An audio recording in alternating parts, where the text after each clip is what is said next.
Всем привет! Меня зовут Анна Каханец, и сегодня я хочу провести прямой эфир с иммиграционным адвокатом, с управляющим партнером Вано Харатунян, а также Динара Мустафина.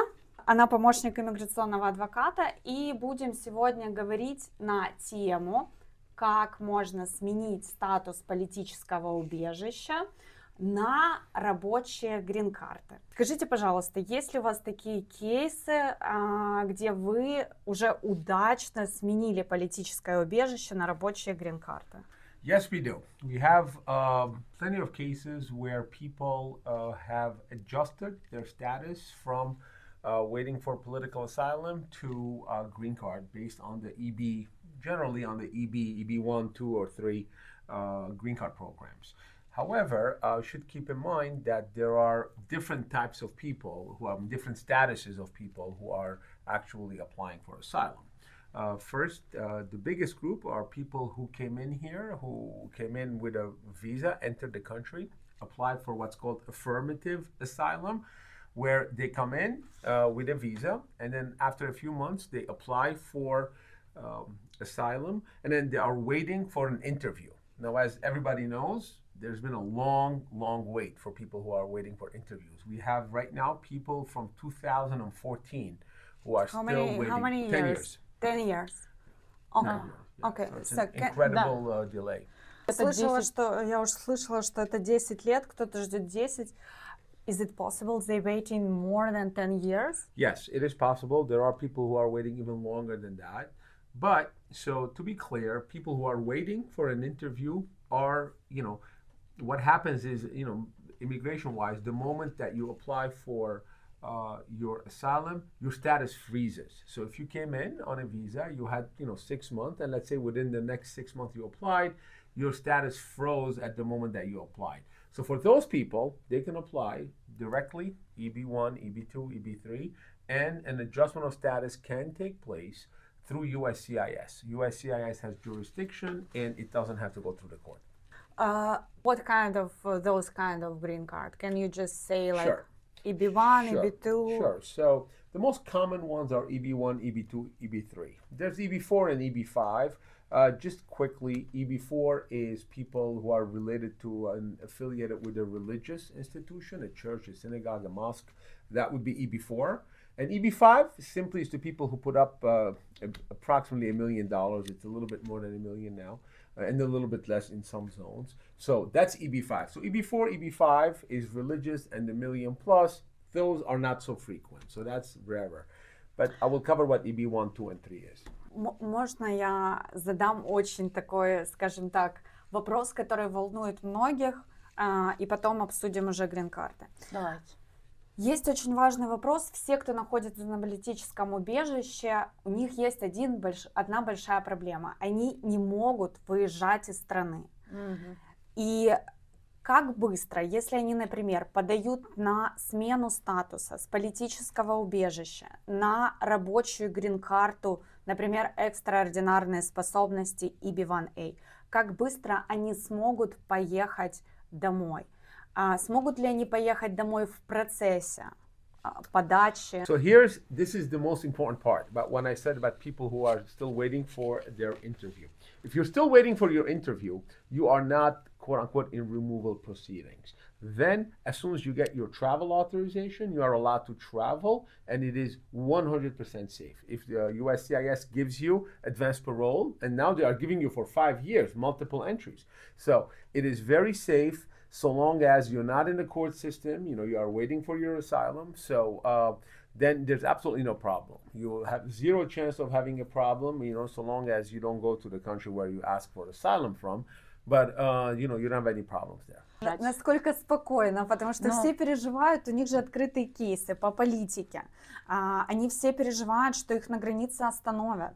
И невзирая на то, что это даже, это же адванс-пароль, получается, что у человека есть два открытых кейса: политическое убежище и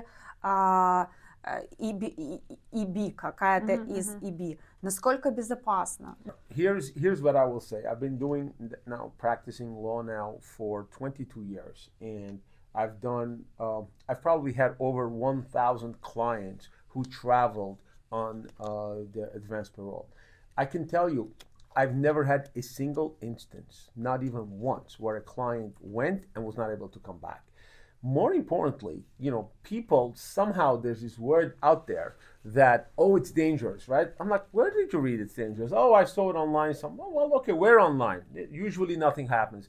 One or two times where I've heard of actual examples of people who couldn't come back, not my clients, but other people, I found out it was other reasons. For example, the last one was a fellow who was in Uzbekistan, and he came back and they didn't let him in until we found out that he came in after the expiration of the card. It was during the pandemic. Yeah, if you come after the card is expired, it's dangerous. But if you go and you come back within the period of time that's within the card, while your application is pending, you have absolutely nothing to fear. You will be able to come back without a problem.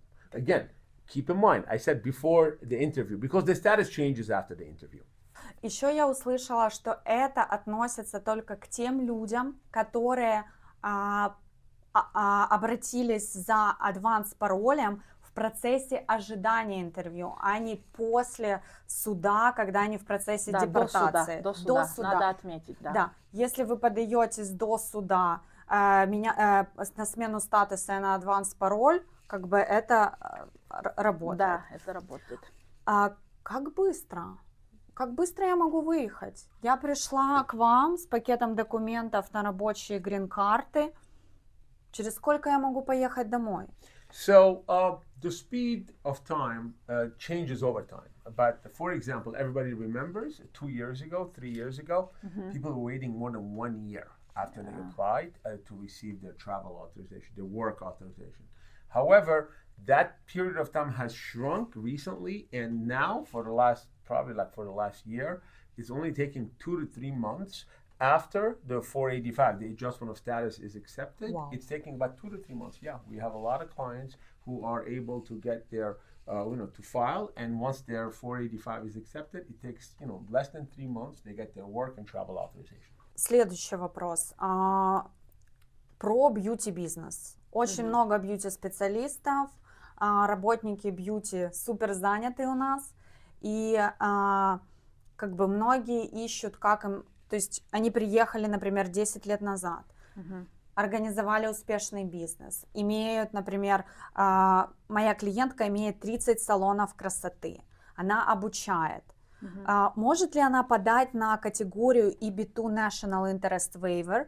То есть она, например, подалась вовремя, приехала по туристической визе, сменила, подала на политику в течение полугода. Может ли она податься на гринкарту EB2 National Interest Waiver? Yes, the short answer is yes, but the longer answer is, as you know, to apply for EB2 NIW, the requirement is you have to have an advanced degree. And advanced degree can be categorized as either a master's degree or higher, or a bachelor's degree with minimum of 5 years of experience. So if that person has the advanced degree, or if he has a bachelor, has more than 5 years of experience, then yeah, absolutely, they can apply. She can apply under the EB2 NIW, and she can apply for adjustment of status. She will get her travel authorization, her work authorization. And after the I-140, which is the EB2 NIW application, gets approved, then after that, she'll get a green card. Or if she has an experience like 10 years or more, if she will apply for exceptional ability, not the advanced degree, but exceptional ability, right? That's the other way. Yeah. Переведи, пожалуйста. So, он говорит, что, в принципе, чтобы податься на EB2 National Interest Waiver, там надо не то, что у вас есть салоны показать, да, но это тоже, да, как отдельно. Надо еще показать, что у вас есть уровень образования, то есть это может быть мастер's degree, то есть уровень магистратуры, или приравненный к уровню магистратуры образования, это значит бакалавриат плюс 5 лет опыта работы. Но тогда она может подать вот 140-ю петицию, 485-ю петицию и попробовать получить, да, свою грин-карту. Но еще есть еще одна дорожка, это уже не advanced degree, это когда вы давите не то, что у вас есть образование в этой сфере, а когда у вас есть опыт работы, например. Exceptional ability, эта дорожка называется грин-карте. То есть там надо или опыт работы 10-летний иметь, или образование в этой сфере, или высокую заработную плату. Ну, это я уже о тебя говорю. Это вы говорите про или EB1A. патенты, или лицензии. лицензии. Нет, это я все говорю про EB2 в национальных интересах США. То есть там именно надо вот четко знать разделение. Эту грин-карту можно получить в двух, по сути. Как ей узнать об этом? То есть ей можно прийти к вам на консультацию, если да, сколько эта консультация стоит? Да, у нас эта консультация стоит $300 вообще. So I'm telling her, she's asking me how much cost our consultations. Sure. So we charge usually $300. То есть мы обычно берем $300 на консультацию, и с собой, наверное, может принести резюме, и там мы уже посмотрим и переговорим. То есть если у нее не хватает уровня образования, то есть на advanced degree она не тянет, предположим, то есть всегда есть дорожка как exceptional ability. Тогда там надо будет 6 категорий, из них посмотреть, по каким она подходит. И в принципе, с учетом того, что можно дать ее бизнес-план, и то, что она уже достаточно здесь давно работает, можно попробовать спокойно выкрыть грин-карту, потому что у нас уже были одобренные кейсы бьюти-мастеров.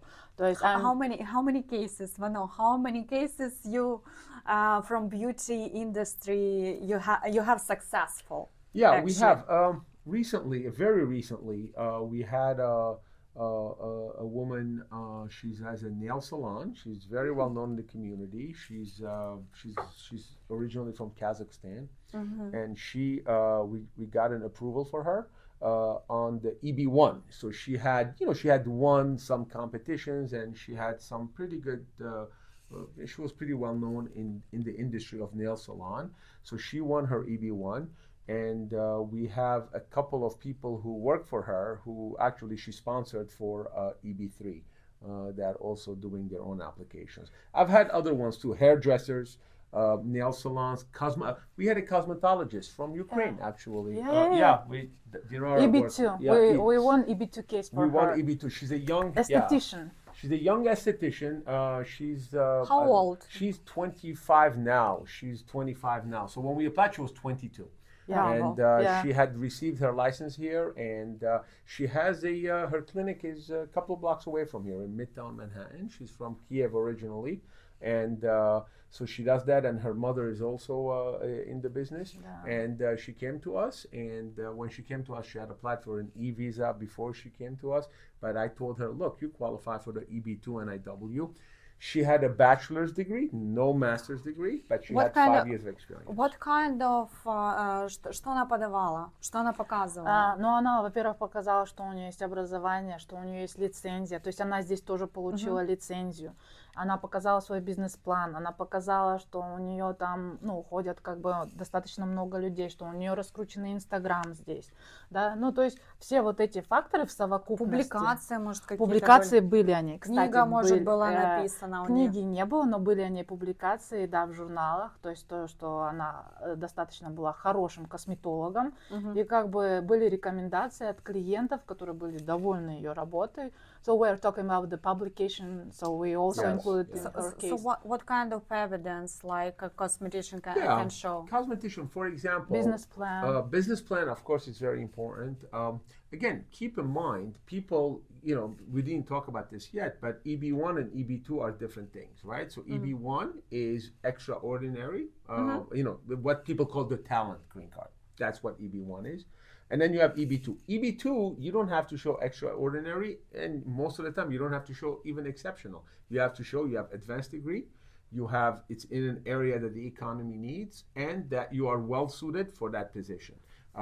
People confuse that, but EB2, as long as you could show the elements, then you will get an approval. And that's what happened in this case. Да, адвокат говорит, что, в принципе, мы до этого не обсуждали, но есть две категории, да, как EB1 и EB2. EB1 – это виза талантов, а EB2 – это больше для специалистов, да, в своем деле, там не надо быть талантом. И по EB1, в принципе, там есть свои критерии, и по EB2 свои критерии. Естественно, по EB2, в принципе, там критерии не такие уж и сложные, чтобы показать. Ее достаточно, кстати, легко получить. Не говорю, что прям легко, но самая такая одобряемая сейчас виза. Кстати, хочу сказать, что в Оно есть мой адвокат, и я получила 1 декабря мою гринкарту, так что как бы я лично являюсь успешным кейсом в Оно. Да, вы по EB2, да, получили? EB2 National Interest Waiver без запроса на дополнительные доказательства. Без Да, RFI, да? без РФИ. Спасибо большое, я You're очень, welcome. You're очень welcome. благодарна. У меня есть еще вопросы от тех, кто меняет статус с политического убежища на рабочие грин-карты. Они все боятся на самом деле. Они боятся потерять статус политического убежища, подав на рабочую грин-карту. Sure. I'll talk about this a little bit. First thing people have to understand is that under our immigration rules, there is no problem with applying multiple applications at the same time. Our laws allow for multiple applications at the same time. I mean, we had sometimes clients who had at the same time EB2, EB3, then they won the lottery or they got married, same time. Can you please translate it? Just those one. Надо не бояться вообще подавать несколько петиций, наоборот. То есть у нас есть несколько клиентов, которые подавались и на EB2, и на EB1, и на EB3, и даже выиграли параллельно к этому грин-карту, то есть в девелотере играли. Поэтому нету такого, как мистер Ванна говорит, в законодательстве, что нельзя там подавать несколько петиций. Можно, это все вам доступно. So parallel, that's the whole thing. In parallel, you can apply for different categories. So somebody who has applied for asylum, is also entitled to apply for other things. And even if somebody applied for EB2, they can also apply for EB1, or they can apply for EB3, they can apply for marriage, they can apply for family reunification.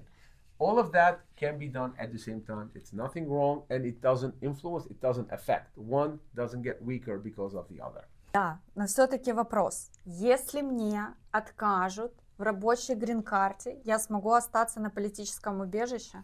Absolutely. It does not affect it. Asylum status is independent from anything else that you do.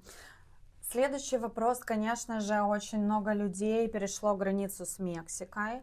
Они сейчас все в каком-то подвешенном состоянии. Могут ли они что-то делать? Те, кто перешел границу с Мексикой, могут ли они делать смену статуса на рабочие грин-карты? So there the answer is a little bit more involved. The answer is sometimes they can, and sometimes they cannot. So the people... Sure. Да, он говорит, что в зависимости от того, как они это сделали, там есть свои нюансы. Да, Вано? Yes. So, for example, people who come in, and if they come in and they were granted parole or the I-94, if they were given an admission at the border, those people, yes, they are allowed to do an adjustment of status. They can apply for a green card and they can get their green card. Да, он говорит, что есть люди, если людям выдали пароль, да, I-94, то есть если их запаролировали, впустили, то, конечно же, они могут менять статус, то есть они могут подаваться на рабочие. Что такое I-94? I-94 это пароль, который вам дают, когда вы заходите, вам присуждают определенный номер. Если есть I-94, значит менять статус можно. Да. Conversely, people who don't have it, people who are released on bond or released on 220, they cannot adjust their status. So for them, that's not an option. Да, но люди, которые получили, предположим, 220-ю форму или был за них запрошен выкуп, да, и там был выплачен этот выкуп, к сожалению, у этих людей не получится сменить статус, ну, именно по рабочим визам. Угу. Скажите, насколько важно, потому что политических кейсов достаточно много, кто-то приехал по туристической визе и подал через год на политику. Ну, насколько важна вот эта вот легальность пребывания в статусе для политики? Потому что кто-то подал в течение 6 месяцев, когда они приехали в страну, а кто-то подал в течение года. Okay, that's a very good question. Generally, as I said, the moment you apply for your asylum, your status freezes. Now, most people, they come in here and most people apply after the 6 months, but before the 1 year. With the EB Green Card program, you are allowed to be up to 6 months, up to 180 days out of status and still apply for it. So long as they filed within 1 year, and not more than 1 year, then there's no problem. They can apply for adjustment of status. If they waited more than 1 year, then they cannot. Я еще слышала такой интересный вопрос, что все, кто был на политическом убежище и меняет свой статус, делает adjustment of статус, они это делают через суд. Правда ли это? Of status. That's correct. Again, so for the people who are in the court system and who came in and either entered with a visa or who came in and they got a parole at the border, those people, they're already in the court system and the judge can do an adjustment of status for them. Recently, we had an EB. We had a client. They were EB client. They came in with a visa, and then they applied for asylum, and they went to the interview. They lost at the interview. It was referred to the court, and while they were in the court system, we applied for EB. Actually, you did their EB for Ilya and his family, and you know those people when their EB was approved. We told the judge, hey judge, can you please give us an adjustment of status? And we went to court. It was only like 2 months ago. I went to court and it was a 15-minute court appearance. The judge said that she granted our motion for adjustment of status. So all of them walked out of there with an adjustment of status and they received their green card shortly thereafter. А это адвокат говорит про наш кейс, над которым я работала. Мы, получается, выиграли грин-карту по рабочей визе. Клиенту, он уже тогда находился в суде, в депортационном. Мы пошли в суд, попросили сделать судью adjustment of status, и буквально за 15 минут нам судья грантнул этот adjustment of status. Да, он был на политического asylum. То есть у него была политика, Да. он получил I-140 по рабочей грин-карте, он пришел в суд, показал документы, что он выиграл I-140, Да. что ему апрувили, ему сделали adjustment of status на суде по политике? Да, это, это. Вау, Yeah. вау, оно. Yeah, we could do that, absolutely. You know, people don't realize the immigration court judge has a lot of flexibility. But again, the person must have entered legally. Okay, if you're an arriving alien, if you didn't enter legally, if you came in, let's say from Mexico, and you were not given a parole, then the judge cannot do that. Ну, еще раз, адвокат повторяет, что вы должны быть на территории США и войти на территорию США, да, прибыть легально. То есть, если вы пришли через бордер, вы запаролированы, вам дали I-94, и вы вот во все сроки уложились, тогда, да, даже если вы в суде, то можно просить судью, чтобы он сделал вам adjustment of status на основании одобренной петиции, ну, то есть на основании одобренной 140-й формы по рабочим кейсам. By the way, not only for EB, you could do adjustment of status in immigration court for marriage, for family reunification. So for anything, anytime you have the right to get a green card, if you entered you could do with the judge, you could do with the immigration court judge an adjustment of status. Правильно ли я вас поняла, что если у меня, например, политическое убежище, я прихожу, у меня действительно есть экстраординарные способности, либо я интересен в национальных интересах, я обращаюсь к вам, в течение месяца вы оформляете мой кейс, в течение, получается, 3 месяцев я могу поехать домой? Can I travel after 3 months, you said? After 3 months, after your adjustment of status is accepted. Yeah, actually, there's even one more exception that sometimes even before the 3 months, if somebody has an emergency reason to travel, then we do what's called an emergency advance parole. And then we could go at any time after we applied, we could go to the immigration office and we can say we have an emergency, and the emergency can be medical or business emergency, and then we can get the same day the opportunity to an advance parole to travel out of the country. Более того, адвокат говорит, Просто. да, более того, адвокат говорит, что если вы подадите, какой-нибудь свой иммиграционный рабочий кейс, после этого, сразу как вы зафайлили, в обычном режиме это, да, 2-3 месяца, но если вам прям срочно надо выезжать, вы файлите свой кейс иммиграционный и просите emergency advance parole, это называется как бы неотложный advance parole, как бы когда emergency, как перевести, как... что-то случилось да, у вас, вам срочно надо. Да, когда неотложка, да, какая-то, да. по медицинским причинам, по бизнес-причинам, у вас там бизнес, если там горит что-то, да, то вы всегда можете попросить его, и в тот же день вам должны, не должны, вам могут одобрить в тот же день это прошение, emergency advance parole. Да. Скажите, когда последний раз у вас были успешные дела по смене политического статуса на грин-карту? We get it all the time. I mean, the last one that I can remember, I went for an interview on that about a week ago, 2 weeks ago. It was a family from Russia, and they came over here, and we applied for them for EB2, which was approved. And then after the approval, we filed the 485. We just went for the interview, so we don't have the approval yet. So, but right before that, I had another couple. They were from Albania. And they, same thing, they were here, they were in asylum, and we got it approved, and we went to the interview, and then about maybe a month and a half later, we got the approval, and then they got the green card. Браво. You know, I want to point out, there's talk, there's, you know, a lot of immigration depends on the individual officer who you are dealing with. Now, there are, you know, there are some officers or some offices that have taken the position that that if you're if you're in asylum, that you are, you know, you have legal status, but you don't have legal presence. I mean, they've tried to come up with some exceptions. I have the law. I have a standard memorandum that's prepared that indicates that clearly someone who is in asylum proceedings, before they go into the asylum court, they are in status and they should be allowed to do adjustment of status. I have cases, I have memorandum. So we've had to deal with that before. So if you heard a story about somebody while they had they got denied or something, it's possible. An officer can take that position.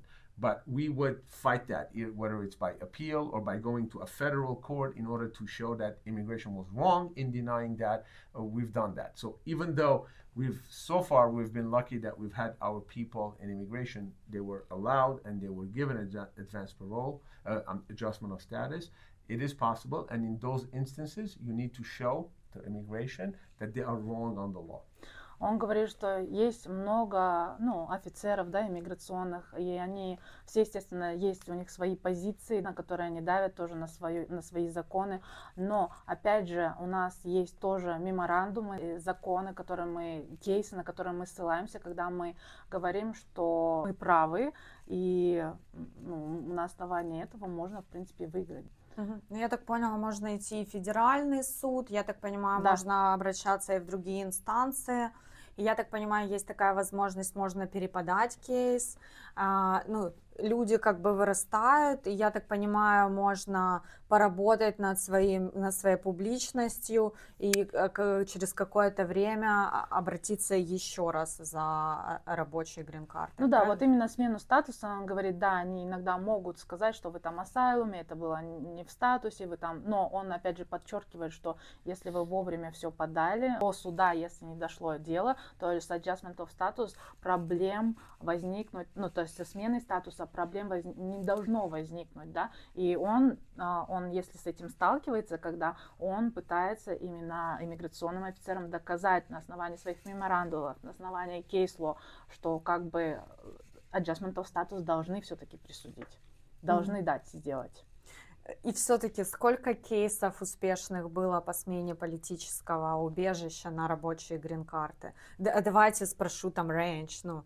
I'm asking how many cases you have like a successful. I can ask like range, sure. 10, 20, 100, maybe 1,000. Okay, successful EBs and all that. I mean, we from asylum. From asylum. Okay, from asylum, we have successful cases. I would say about 20, 25 cases that we got. When I say successful, it means that we got the approval, and then we got the 485, we got that approval, and they got the green card. So we got that. Again, it's also important, as with everything else, every case is, is different. Every case is different. So sometimes, there are reasons why they don't get approved that are for other things.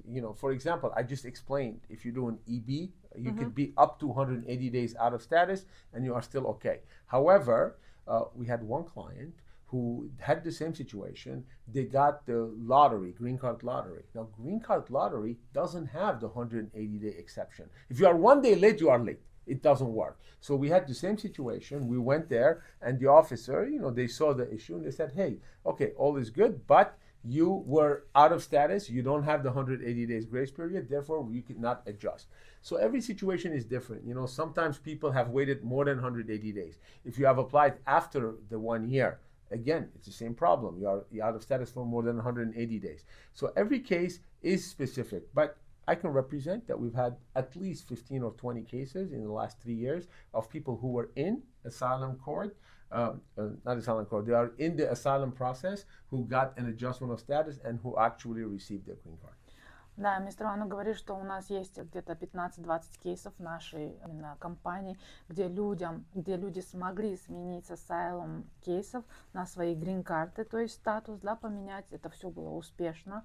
И он говорит, да, есть разные случаи, у всех все уникально достаточно, но в основном, в принципе, меняют. Был один случай, когда у человека человек выиграл грин-карту, DV-лотерей, и ему не дали сменить статус, потому что он был out of status, ну, то есть на нелегальных днях, где-то у него было 200 нелегальных дней, но имейте в виду, как мистер Вану сказал, там даже ни одного нелегального дня не должно быть. Это вот именно такое требование именно для тех, кто выиграл грин-карту в DV-лотерии, да, то есть там уже 180 нелегальных дней, там даже не то, что 180, там даже одного не должно быть. А что потом с гражданством? Is it a problem after like asylum, EB2 green card, and after that to get a citizenship? I hear the stories where it was some problems when they tried to get a citizenship. Again, there's not going to be a problem for someone who was there and who went through the status and did the adjustment of status, they got it. It's true that 5 years later, when you are applying for your citizenship, they have a right to look to see if it was somehow given in error. But that's not an error. You know, there's law that supports it and everything is there. I think what you're talking about, it can happen in situations where, for example, you know, people do family reunification, right? They were in asylum, they got family reunification, or they were in asylum, they got green card lottery.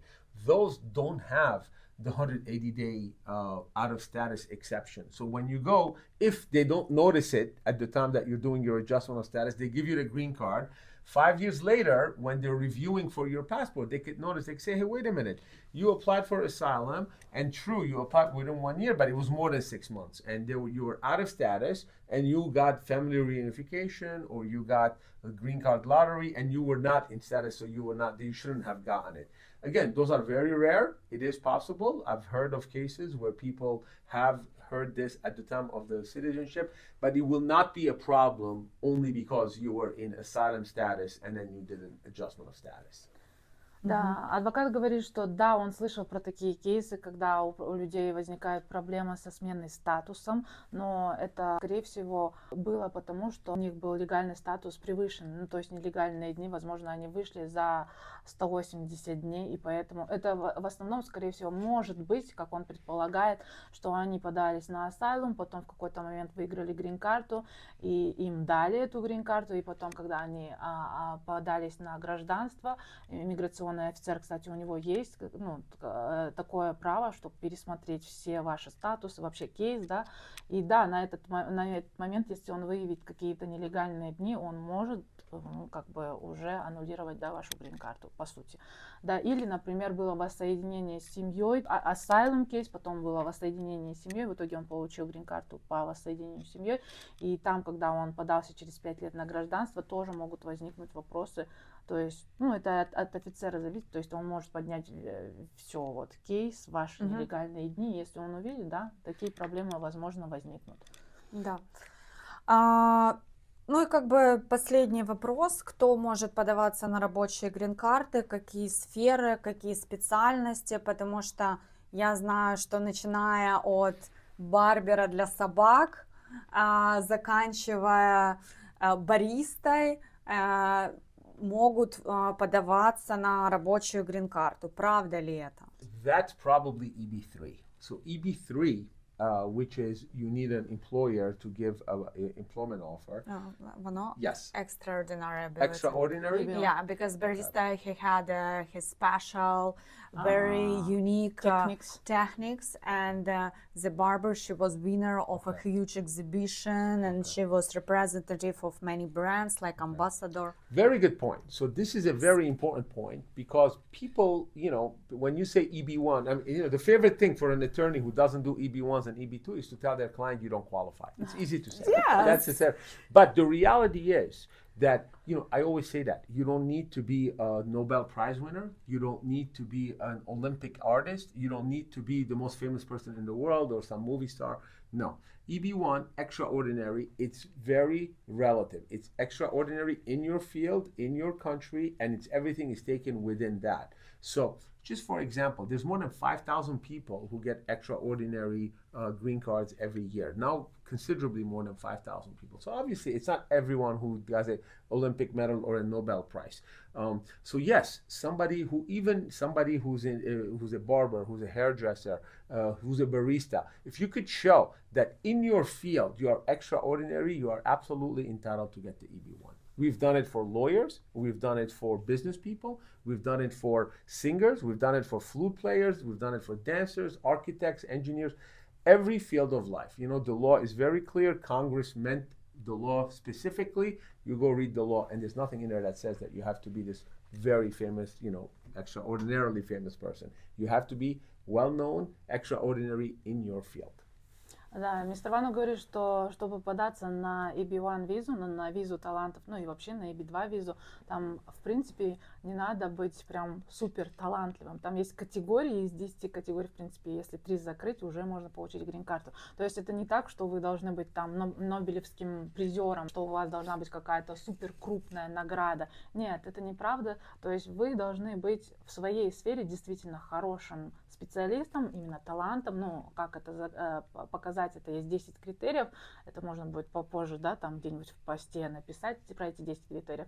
Но в принципе это вы должны быть просто хорошим специалистом, о котором пишут какие-то, даже может быть узким специалистом, как он говорит, lawyers, это юристы, финансисты, бизнесмены, инженера, в принципе, все подходят, они все могут получить действительно визу талантов. Вот у нас тоже недавно маркетолог получил недавно EB1 визу. Слушайте, я маркетолог, я получила грин-карту EB2 National Interest Waiver, но я еще также предприниматель, я показывала, что я буду полезна в национальных интересах, потому что у меня есть интересная идея, которую я хочу реализовать именно в Америке. Да, у нас был маркетолог.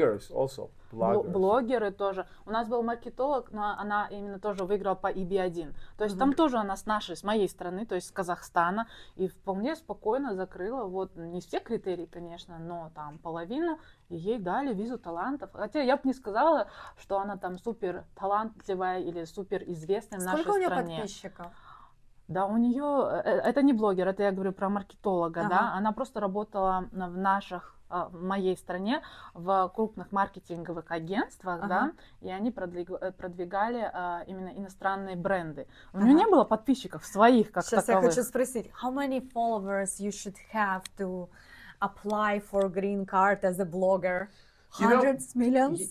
Obviously that changed. No, definitely not millions. I started doing bloggers about 6 or 7 years ago, and in the beginning, I noticed that all of them were getting approved. Some of them had 40, 50,000 followers. We had one who had 120,000 followers. That's it. We never had anybody had more than that. We had one person, she got it up to like 400,000 or 500,000 people. But most people, if you have anything that is, over the average, 25,000, 30,000 or more blogger. And of course, you have to get all the other categories. But then we got many approvals of bloggers over the years.